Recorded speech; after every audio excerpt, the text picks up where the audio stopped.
This is Democracy Watch. So, Mark, you've said that this could be the story of 2024, and it's a story that I think has been seriously underreported. So, we're starting to have major issues with the voter rolls in certain Republican states. Can you speak on what's happening here? Yeah, I think this is going to be the big story of 2024. I wrote something for Democracy Docket as far back as last summer about how Republicans want to make it harder to vote and easier to cheat. Well, one of the ways they make it easier to cheat is by making the voter rolls less accurate and giving the states, therefore, more discretion or an excuse to adopt more rigorous purges at the last minute, and also embolden right-wing vigilante organizations to submit voter challenges. So remember, in the past couple of years, we have seen this emergence of these right-wing groups that have submitted these mass lists of names of people who they want to say are not eligible to vote, to have removed from the voter rolls. Well, one of the reasons why those challenges are increasing is because Republican states are making it easier for those lists to be submitted. And what ERIC was or is a interstate official government compact where states share data between each other to make sure that those rolls are up to date. So what's happening is Republican states are leaving ERIC, leaving their data therefore less clean, and therefore will justify the need to clean the rolls through illegal purges and through adopting these voter challenges. Okay, and you mentioned Democracy Docket. Again, for anybody not signed up for Democracy Docket, it's the free news outlet Mark founded to focus on everything voting in elections. I'll put the link right here on the screen and in the post description. It is the best resource I have to follow everything going on as far as voting rights is concerned. So if you're not yet signed up, please sign up. Mark, some states are now trying to enact some elements of what had been offered through ERIC, but they're doing it in a piecemeal fashion. Why not just rejoin ERIC? Because they are shameless and they're embarrassed, and also because they like the results, right? So let me take those in order. What ERIC is, like I said, an interstate compact. If you're in ERIC, you share information. So if Brian Tyler Cohen moves from New Jersey to California, New Jersey tells California, hey, this person just moved, or California probably tells New Jersey, hey, we have this person just moved from New Jersey, remove them from your rolls and we're adding them to ours. So it's a very efficient way that states keep these voter rolls clean. And you had this mass rush of the states to leave. And why are they now needing parts of ERIC? Why don't they rejoin? Number one, as I said, they're embarrassed, right? They're embarrassed that they left ERIC and now need to actually go back to ERIC and other sources to try to recreate it. The second is they're shameless. They're shameless in that they will continue to rely on conspiracy theories that ERIC is bad. And then third, they like the results is that, as I said before, they want these rolls. They want to be able to have an excuse for why they are adopting these vigilante lists that get submitted. When now a right-wing, Cleta Mitchell organization says, remove these 100,000 people because we think they're not legal, the state can say, well, we don't have anything else to use. And the answer is use ERIC, right? But now they've outsourced this to sort of the worst of the worst in the right wing. Yeah, I mean, the dysfunction really is the point here. It is a policy of dysfunction. Mark, do you anticipate that any states will move to rejoin ERIC, or is this issue now, to your point, just too politicized, and so they couldn't possibly be seen as capitulating to the evil Marxist communist Democrats who clearly compose ERIC? Yeah, I don't think they'll come back in for that very reason. I mean, the irony of this is, and again, I wrote about this on Democracy Docket at the time that they were coming out of ERIC. Like, ERIC wasn't like some concoction of me and my point of view. ERIC is a voter integrity effort.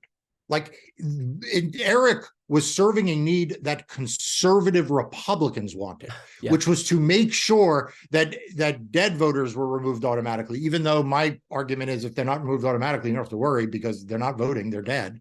To make sure that when you move from one state to the other, this was a voter integrity interstate compact. It still exists, but the Republican states have pulled out of it, not because, they're doing me any favors or doing them conservatives any favors. They're doing it because, as you said, the dysfunction is the point. And if that's the point, of course, they're not going to rejoin ERIC. Donald Trump doesn't want people in ERIC because Donald Trump wants an excuse to say, look, the system's broken. Yeah. Well, it's partially broken because Republicans are trying to break it.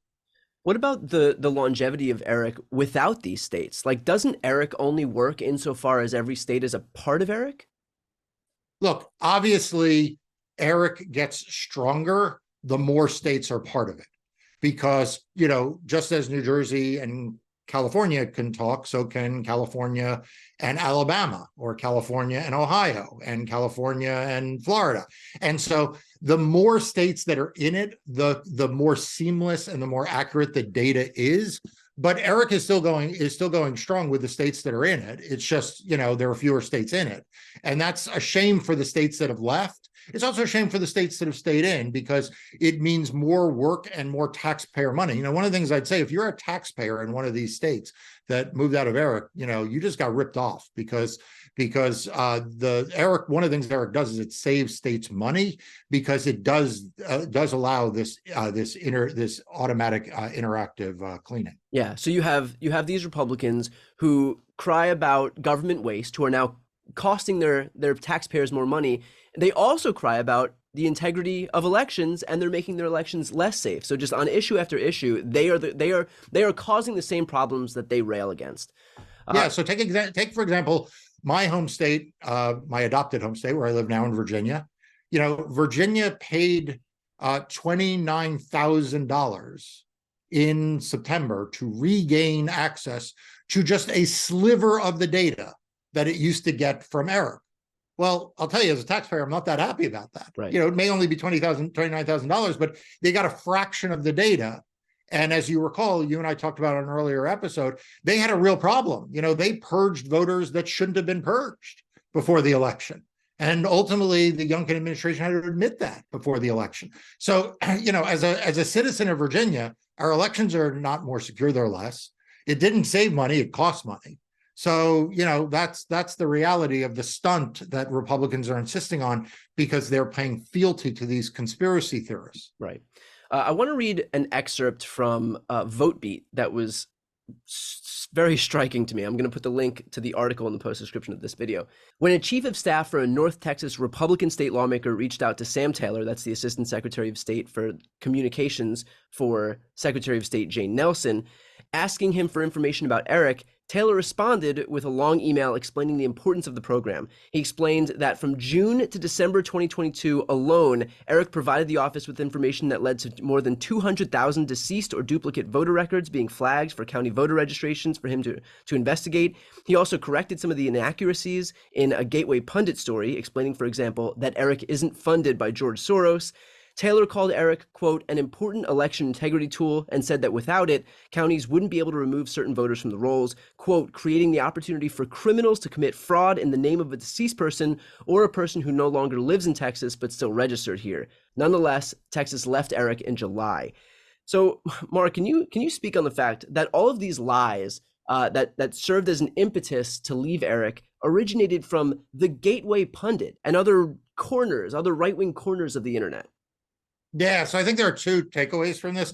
The first is, as I said, Eric is an election integrity database. It is removing all those deceased people and people who have moved. And to be clear, I don't believe that if a deceased person remains on the rolls a few months longer than they otherwise would with Eric, that it matters for integrity, because the dead people are not going to vote. But what's going to happen is Donald Trump is going to point to the number of dead people on the voter rolls, right, as a proof of some imaginary fraud. And so what it's doing is it's fostering these conspiracy theories. Now, you make a second point, though, which is vital. Where did these conspiracy theories originate? They originated with the Gateway Pundit, which is like a conspiracy site. Right. And so it goes to show that the right wing, the mainstream Republican Party, which is synonymous with the right wing, they have fully embraced the worst conspiracies out there.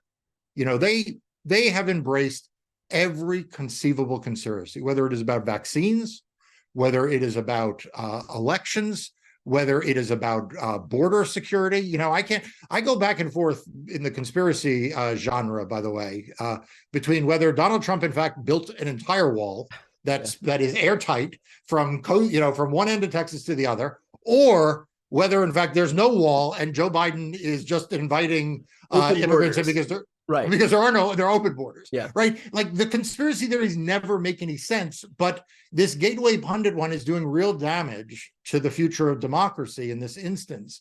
But it's part and parcel of a larger movement on the right to ignore facts. In fact, to vilify people who actually speak about facts. Yeah. And that's where we are. Well, the opposite of that is what we get from Democracy Docket. So, again, for anybody who's not yet signed up for Democracy Docket, that's Marc's outlet that he founded to focus on everything voting in elections. Again, the link is here on the screen. It's also in the post description of this video. So if you're not yet signed up, please sign up. I'm Brian Tyler Cohen. I'm Marc Elias. This is Democracy Watch.